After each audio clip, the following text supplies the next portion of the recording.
Hi, my name is Michael Fisher. In the United States and throughout the world, much of the energy that we use is derived from fossil fuels. Fossil fuels are carbons that are sequestered beneath the surface of the Earth. When we use them, we extract them and burn them, which releases CO2 into the atmosphere.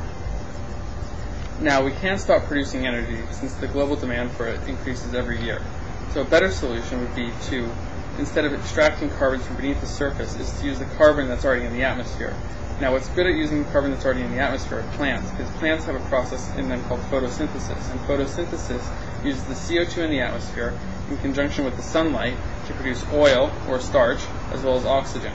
Now, what's currently being used for this is corn, because there's a lot of it in the United States. However, a better solution would be to use algae, because algae is very fast growing, it has a high oil content, and it can be grown nearly anywhere. Now, what we have here is an algae bioreactor, and this particular algae bioreactor is made out of recycled bottles, and it's very similar to the ones shown here on my feet. Okay, so in this algae, inside each one of these water bottles, there's millions and millions of algae, which are converting the energy from the sun as well as CO2, which I'm about to pump in.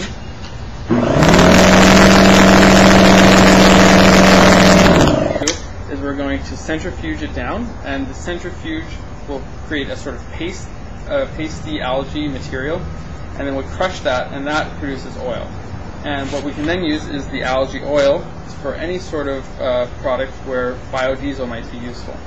So what we've done here is we've created a solution, an energy solution out of a petroleum product, which was the water bottle, and we're now producing oil. And hopefully in the future this will help us produce more energy as well as have a cleaner atmosphere. Thank you very much. Bye.